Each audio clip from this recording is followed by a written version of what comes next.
My stepsister took my fiancé and sent postcards to shame me. Now they are broke and are begging to give them jobs in the family business that was supposed to go to her. I am 28 years old. About 4 years ago, I was engaged to my boyfriend whom I had been dating since college. We were together throughout our studies and got engaged when I was 23. Our engagement lasted a year.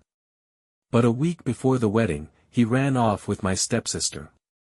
My ex-fiancé Greg, 20 years old, and my stepsister Melissa, 28 years old, ran away together a week before our wedding, leaving me only a letter in which Greg explained that he had started a romance with Melissa a couple of months after our engagement. He admitted that he could not marry me because it would be unfair to me, to him, and to Melissa. After all, they truly love each other. He wrote that he believes the universe just used me to lead him to his true love, and he cannot continue the relationship with me and deceive us all, leaving me at that. They ran away, and I did not see them until recently. Greg's parents paid for all the expenses of our failed wedding. I did not have to pay anything because they were terribly ashamed of their son's actions. That was our last meeting since we had nothing more to talk about. However, my family was not just embarrassed, my parents were furious, and my father seriously considered hiring a private detective to find the lovebirds and bring them home for explanations. By the way, my father is actually my stepfather, but he became my real father from early childhood. I always called him Dad because for me he is the only father, and I never knew my biological father. He left the family shortly after my birth, and my mother never saw him again. He officially relinquished his parental rights. They were not even married. My mother married my stepfather when I was 8 years old.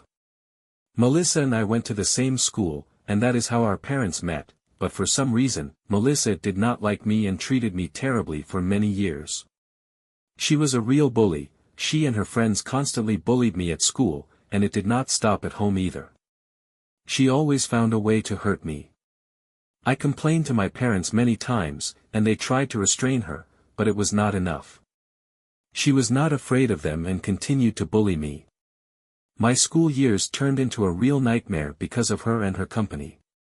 Since my biological father was not around, neither was Melissa's mother in her life, but for a different reason. Her mother died a few years after Melissa's birth. She passed away at night due to an epileptic seizure. Therefore, when my mother tried to raise her, Melissa claimed that she had no right to do so because she was not her real mother. My father also tried to stop her, but without success. She was afraid of no one and nothing.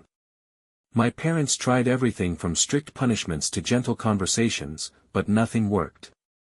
Sometimes they even threatened to send her to a juvenile detention center, but she just laughed, knowing that these were empty threats, and this was still in middle school.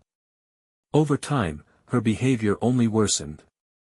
By high school, she had acquired a whole set of bad habits and behaved like a real teenage rebel. She sometimes ran away from home to hang out with friends who were no better than her. Everything went too far when one day she was arrested for breaking into someone's house with her friends. That was when our parents finally decided to send her to rehab and give her the help she clearly needed. Her words that day touched me, so like an idiot, I decided to forgive her and befriend her. And perhaps that is what hurts the most, that she betrayed me after we started to be friends. We were on good terms for a long time, and she actively participated in the wedding preparations. I won't say we became best friends, but we were no longer enemies. While we were rebuilding our relationship, we met at least once or twice a month and communicated. So, by the time of my engagement, everything was fine, and I even introduced her to Greg before we got engaged at family gatherings. They behaved quite normally, so I had no reason to suspect anything. Even after the engagement, they continued to act as if nothing was happening, and it never occurred to me that Greg might have feelings for Melissa. It just never seemed possible because Greg skillfully pretended to be in love with me while pretending to get along with Melissa, and she was also very convincing in her role as a friend. So, I learned the truth only when it was already too late. They disappeared, and my parents wanted to find them and bring them back home, but I convinced them to leave everything as it is because I just wanted to forget about everything. The fact that the two of them made a fool of me and ran away a week before the wedding was more than enough. I did not want any more drama because I was already in a deep depression and just could not bear it anymore. For the next couple of weeks, I did only two things: I worked and slept just to avoid facing my feelings. My heart was broken, but the worst was yet to come. A couple of weeks after my wedding was supposed to take place, I received a postcard from Melissa. She was in California, but that was not the worst part. Melissa also included a bunch of photos with Greg, on which they looked very happy. It was obvious that she was deliberately trying to hurt me because she even wrote that she was sorry about the surprise before the wedding, but of course, she was not sorry. She just wanted to make me angry. At that moment, I realized that she had never forgiven me for what happened many years ago and still considered me guilty of being sent away from home, and she never wanted to be my friend. She just used me to get closer to Greg and allowed herself to be used as a stepping stone. It was a truly diabolical plan, and she deserves credit for that. For several days after receiving that postcard, I could not sleep normally because I was losing my mind from all these thoughts. It was an extremely traumatic experience, and I needed months of therapy to cope with the consequences and learn to trust people again. The postcard was not the only one. She sent me postcards with their photos for months. This stopped only after a year because I did not respond to her and did not succumb to her provocations. Our parents were deeply upset and, of course, severed all ties with her. They did not even try to contact her after the first postcard. For Melissa, this was a huge loss because she was supposed to inherit her father's business. She received a business education precisely so that one day she could join the family business. But after what she did, her father completely cut her out of his life and offered me to take her place because he felt that he had to somehow compensate for her behavior. I did not have a business education. I studied history, which has nothing to do with business, so I had to start from scratch. My father said that this was not a problem because he was ready to teach me everything he knows so that I could eventually take over the management of the business instead of Melissa. I agreed and started working under his guidance to learn how to run the business, and he could eventually retire and hand over the reins to me. I worked hard for several years, and last year I was finally promoted, and my father retired. It was an amazing feeling because I started from scratch and learned everything from the beginning.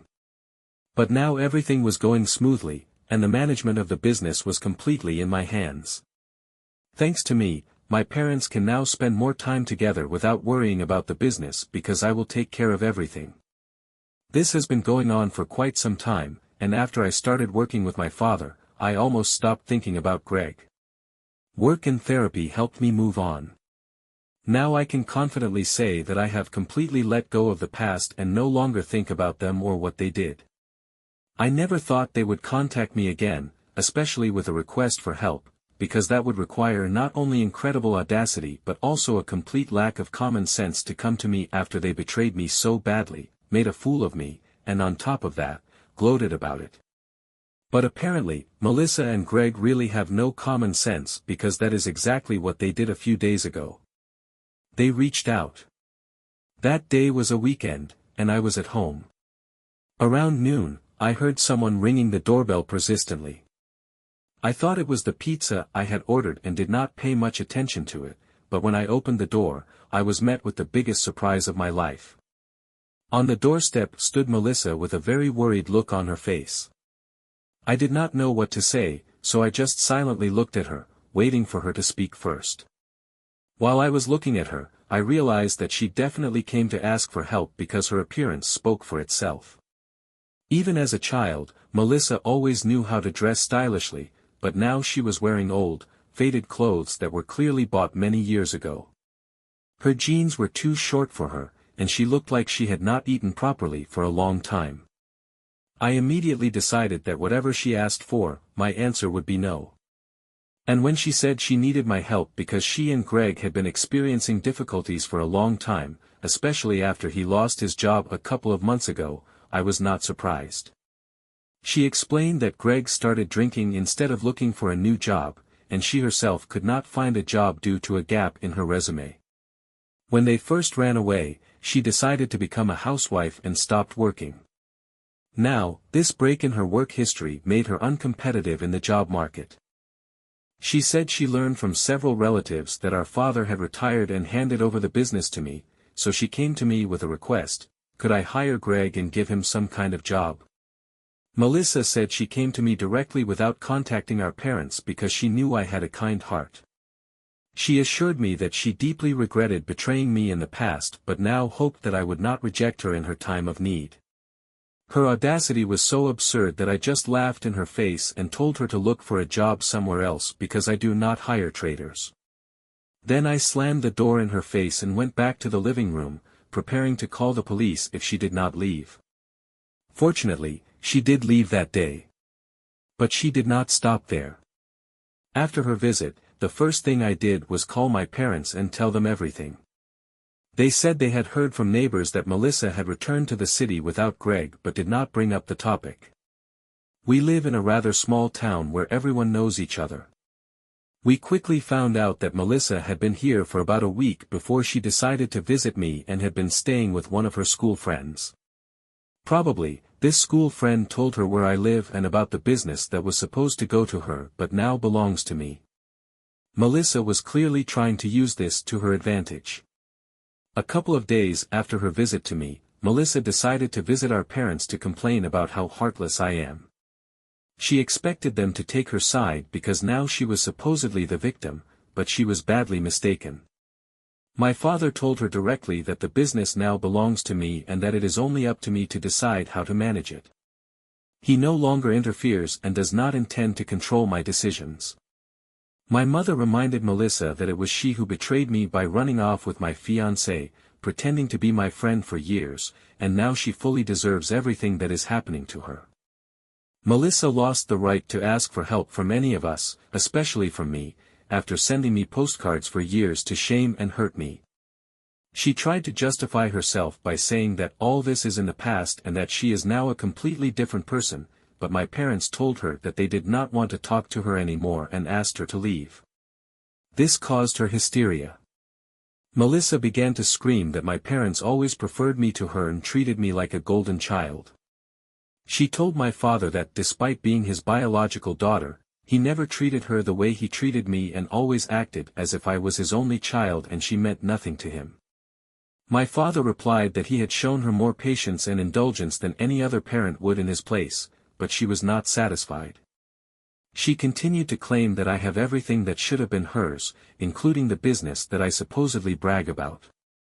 She stated that it is not her fault that Greg fell in love with her and decided to spend his life with her and not with me, but somehow she was the one being punished for it. Melissa even said that the postcards she sent were a sincere attempt to apologize, not a desire to torture me. Honestly, I can't stop thinking about what she said. In a way, she is right. She should have inherited the business and been in my place, but she lost it all entirely due to her own fault. I played no role in that decision. I never asked my father to sever ties with her and transfer the business to me, he did it of his own accord. I feel it is unfair that she blames me for it. Moreover, the accusation of being the golden child is completely unfair, but I understand why Melissa feels that way. In her mind, it is because of my complaints about her constant bullying that she was eventually sent to rehab. The decision of the parents to send their child to a specialized institution is really a very serious step, and I know how difficult it was for my father, but again, it is not his fault and not mine. If he had not taken the necessary measures, then Melissa could have slipped into a real life of crime, because that is where everything was heading. Besides, I do not believe at all that her postcards were a sincere attempt to apologize. I feel sorry for her because her husband turned out to be completely useless, and now she has to pull him out of the hole. I can imagine how difficult it was for her to come to me and ask for help. To some extent, I even regret how I treated her. I have everything now, and she has nothing. I can't help but feel sorry for her. It's just the way I am. Besides, a lot of time has passed, and I no longer want to hold a grudge against her. But at the same time, I absolutely do not want to help her. The maximum I can do for her is to pity her, but I do not want to hire her, help her with money, or somehow interfere in their situation. I think it is enough that I even feel sorry for her after everything she has done. Most people probably would not. The only reason I feel sorry for her now is that this business really should have been hers, and now that I am in a position of power, I feel like I have somehow taken revenge on her, and it makes me uncomfortable. Perhaps it is because of what she said about the golden child, or maybe it is just the good old imposter syndrome, but I really feel awkward. I am the villain because I refuse to help my ex-fiancé who ran off with my stepsister when they need money. So, let's pause this video and answer the question posed by the author, and now we move on to the update. First update, I did not know what to do, and your comments only confused me more. Some people wrote that I did the right thing by refusing to help them, while others claimed that I have always been the golden child, which is why Melissa started behaving that way. I decided to talk to my parents because I always turn to them for advice when I face difficulties, and this time I did the same. They said that I have no reason to pity Melissa because everyone around her did everything possible to help her change and become better, but if she herself did not want to take advantage of this chance, no one could do it for her. My father said that he had intentions to transfer the business to Melissa if she had behaved decently and been a good daughter, but she failed at everything she undertook and put our family in the worst light. After all this, it would be foolish to expect that he would allow her to manage the business or even remain part of the family. These words significantly calmed me down because talking to my parents always helps me cope with doubts. Now I will try not to feel guilty anymore.